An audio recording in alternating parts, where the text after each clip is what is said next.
So hi everyone, thank you for coming to this session. Uh, Today I'd like to introduce the query planner in Postgres from a high-level view. And I'm Richard Guo, and I'm from OpenPie. Okay, this is the agenda for me. First, I will introduce OpenPie and myself a little bit, and then I will have an introduction about what does planner do, and then I will elaborate on the different phases of planning. Okay. Uh, OpenPie is that's primarily uh, on cloud-native distributed database and is dedicated to data computing for new discovery. And about myself, like I said, I'm Richard Guo, and I'm a Postgres developer and a contributor. I now am working at OpenPie, and prior to OpenPie, I worked as a pivot on Green Plum. Okay. Okay. So let's get started. This is the overall backend structure. We have the parser, right, which determines the semantic meaning of a query. And then we have a rewriter to perform view and rule expansion. And then we have the planner who designs an execution plan for the query, right? And then last, we have the executor to run the plan.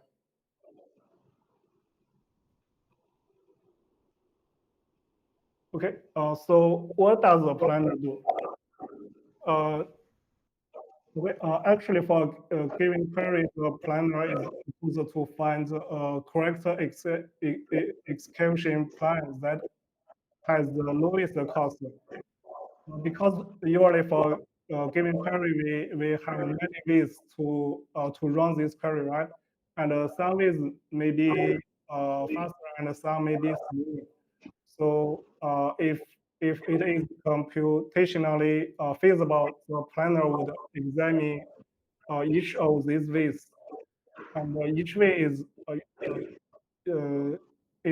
represented by a data structure. We call it a path. And at the last, the planner will select the cheapest path and convince it to a full-fledged plan. So this is what a planner is supposed to do. Okay. Okay, now let's move on the phases of planning. We can divide the planning process into four phases. First is pre-processing. In this phase, we simplify the query if possible, and we also collect some information such as some joint ordering or restriction information. And then the second phase is scan planning.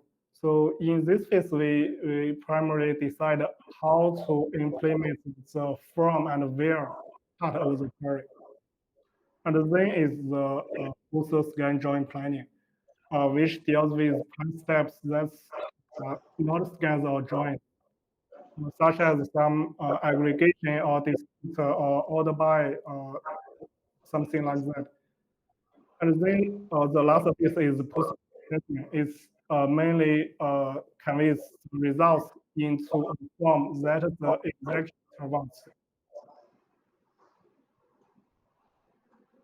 Okay. So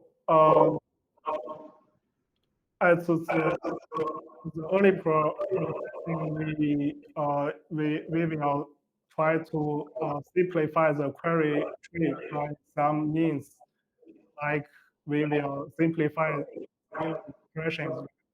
We will do some inline about simple SQL functions. We will also try to simplify the join tree. Okay, actually for some expressions, we may have a way to simplify if uh, if it's recognizably can reduce to a cost, such as for some simple function calls. If the function is strict and has any, constant null inputs, actually we can know that the function will always result in null, right? So we can simplify such sub expressions to just a constant null. And if the function is immutable, has all constant inputs, actually we can, can the constant executor to execute, such as if we have an expression like 2 plus 2, we can reduce it to 4, right? Okay, and for, for some Boolean expression, we can also do some similar simplification. Like if we have x or true, we can reduce it to true, right? And if we have x and false, we can just reduce it to false. And for some expressions, we may also be able to do some similar simplification if the case expression has some constant case condition clauses, such as in this query, if we have a case value to be equal to 4, then x plus 1 else it, 1 divided by 0. Or this expression will just give x plus 1, not the error message, because we know 2 plus 2 equals 4, right? Okay. Uh, so for simple functions, we can also try to simplify it by inline the simple functions. Here is an example. We have a function named is4, and it's defined as the arguments plus 2 and plus 2.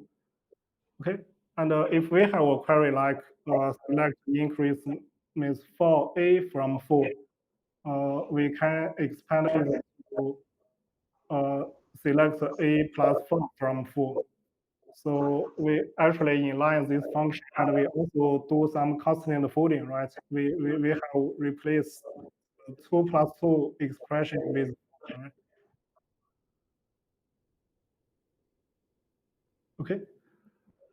So for the join tree, we will also try to simplify it in this phase. Mainly what we do is to, try to convert the in and exist sub-selects to semi-join. And also we will try to pull up some sub-selects, and we can also reduce the outer joins to inner joins or anti-joins. That we can reduce the join strength, right? Okay, here is an example about how we convert in and exist sublinks to semi-join. Um, Assume we are giving like a select star from 4 where exists select 1 from bar where 4.a equals to bar point 6. Actually, for this exists sub-selects, we know it's related because in the subquery we have column from 4, right? And also we know its target list. We can just its target list. In this case, we actually can convert this query to a semi-join, like select star from 4 semi-join 4.a equals to bar point 6. Okay. And we will also try to pull up some queries if possible. currently we only do this kind of pull-up for simple subqueries. Here is an example. We are given the query like select star from full join a subquery. The subquery is select bar policy from bar pass full. And then we join full with subquery on condition full a equals star policy. Because this subquery is enough, then we are flattening this subquery and merge it to the parent. And we can get select star join bars full point A equals to bar point C. So for the second query, actually we can perform the join in any order, right? For these three bit streams. And considering that there is a join condition between full and bar, so we can guess that most likely if we join full and bar first, we will get a cheaper prime, right? So if we do not do this kind of pull up, then for this subquery we only treat it as a black box, and we don't have any means to to choose the order of joining full and bar first. So that is to say, if we flattening subqueries, give us a better plan. Okay. They reduce joins. Joins. Usually in a query, the outer join will have will give us a lot of restrictions. So if we can reduce it to inner join, we will have more freedom to planning the query. And so this is why we try our best to reduce the join strings. And okay, let's first look at this query. We have a query like select something from full left join bar on some condition, and where bar point d equals to 42. Actually, for this left join, all the non-extended rows it produces will because in the where class the equal operator is strict, right? So for any non-extended rows, it will make this where condition return false. That is to say, any non-extended rows will just rejected or filtered out by the where clause. So so we can imagine that we can avoid generating these non-extended rows in the first place, right? That makes this query is actually an inner join, not a left join. So in this case, actually, we can convert this query, we can reduce the left join to inner join for this query. And to conclude, the rule is if there is strict above the outer join, and this constraints what the nullable side of the joint to be non-null, then we can reduce the joint to inner joint. Okay. In another case, we may it's may possible for us to reduce the joint. Okay, like in this query, we have select start from full left full point A equals bar point C, where bar point C is null. As we know, the equal operator in full A equal bar point C is strict, right? So only non-extended rows can pass the where clause, right? So actually, this query is what is this query is specifying is actually an anti-join, right? So that is to say if the outer join's only calls are strict for any nullable var, and this nullable var is first known by a higher core levels. So in this case, we can reduce this outer join to an anti-join. Okay. Okay, the next phase is about the later processing. In this phase, we do something like distribute var and join on call clauses, and we build equivalence classes for some call expressions that are rule equal. And we also gather information about the join ordering restrictions. And we do much more than that. We also remove some useful joins. Okay, about the call placements. Actually, a call clause can be enforced at the lowest scale join level. That includes all relations used in the clause. If in the case of out joins we know some vars in the class, right?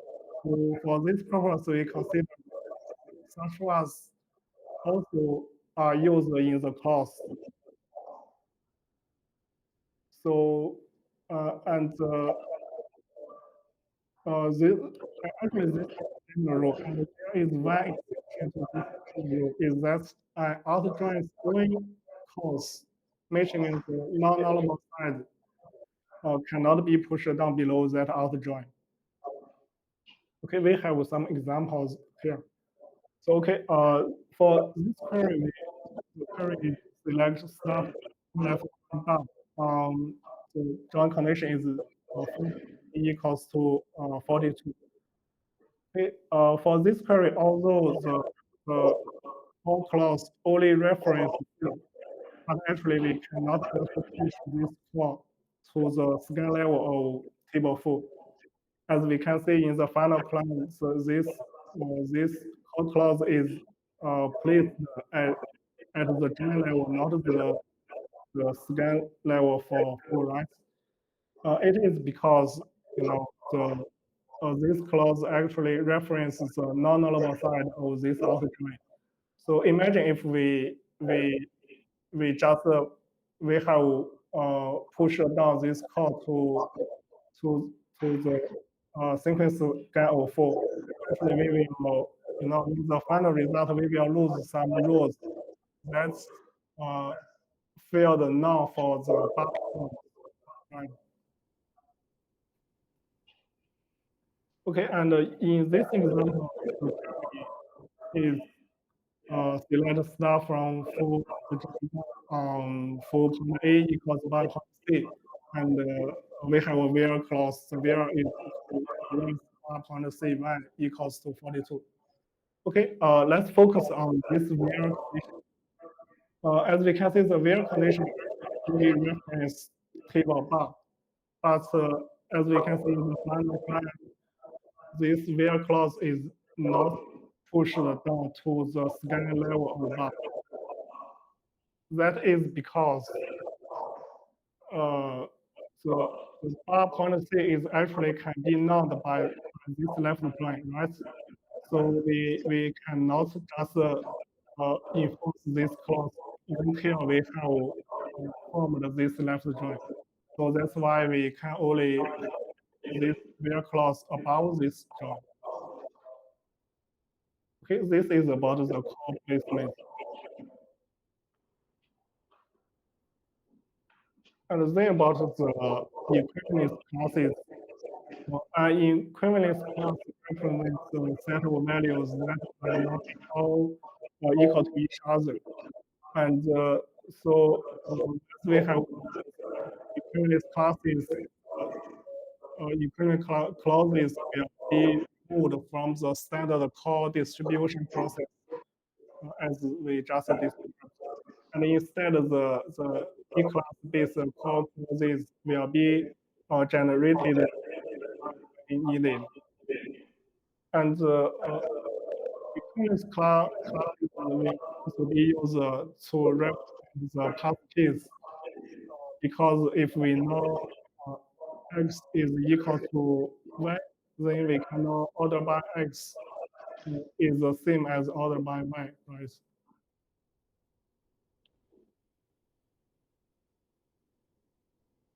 Okay, next is information about join ordering restrictions. If in a query we have all integers, actually there is no restriction on the join order. We can join all the tables in any. But if there is some outjoins in the query, then there will be some constraints. So usually the one-sided joins, like left join, like right join, or some anti-join. Uh, so for this kind of outer join, we constrain the order of joining partially, but not completely. So usually for a non-full join, it can be fully associated with the left hand side of outer join. But in some cases, they cannot be associated with the right hand side. Okay, here is an example. If we have a query A left join B on some predicate A and B, and then end join C on PAC. Okay, for this query, actually we can push it C into the left hand side of the left join, which is A. So actually it's equal to A in join C on PAC and then left join B on PAB. This is correct. But as just I said, uh, in some cases they cannot be associated into the right hand side. The second query is an example. If we have A left join B on PAB and then end join C on PBC, so although there is some join condition between table B and C, we actually cannot join the two tables first. It will just give some wrong results. It is an illegal join order. Okay. Okay. So how we do about the constraints of outer joins? When studied, as we just said, when studied outer joins constraints the order of joining only partially but not completely. So what we do is we flatten these full joins to the top level join list so that they can participate fully in the join order searching.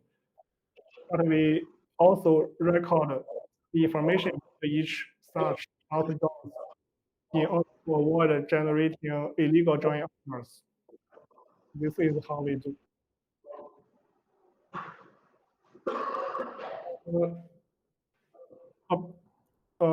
What I just talked about is about the first phase. Now is the second phase. It's about the scan join planning. So in this phase, basically we deal with the from and where parts of the query. This phase we also know about the order by. Really so that we can design some merge join plans and we can avoid the final sort if possible. And in this phase, it's driven by cost estimate. Actually, in the first phase, actually, we don't have any, statistics info to use. So the first phase is mainly based on some predefined rules. But in the second phase, we will have some cost estimate to help us make the decisions. Okay, in this phase, we identified the feasible scan methods for base relations and their cost and result size. Then we search the whole join order space using some dynamic programming or some genetic method to identify feasible plans for join relations. In this, we also honor the out join ordering constraints we just described. And then at last, we produce one or more path data structures. Okay. So let's talk about the join searching. Multiple joins have to be built up from pairwise joins because that's all the executor knows how to do. And for any given pairwise join step, we can identify the best input passes and join methods. Parallel cost comparisons. For example, for two tables, we can use nested loop, right? We can use merge join or pass join. And then at last, we will have a list of passes. This is just like how we do for base relations. And then at last, we find the best ordering uh, the pairwise joins. This is the hard path. Okay. So for the join ordering, we have many choices of join order for multi join query, such as if we have A, B, C, we can join A, B first and then C. We also may we can join A, C first and B, right? And some orders will be cheaper than others. So if the query contains only prime instruments, we can join the base relations in any order, right? And but if we auto join, as we have talked about, auto joins can be reordered in some, not in all cases. So we know that by checking whether each proposed step is legal. Okay. So within the planner, we have a standard join search method. And for this method, this is how it works. First, we generate the passes for each base relation, and then we generate the passes for each possible two-way join, and then three-way, four-way join until all the base relations are joined into a single join relation. We use that relation's best path. Okay. So join searching is expensive because for an NV join problem, actually it may have so the number of join orders may be n factorial. So that's a lot of join orders.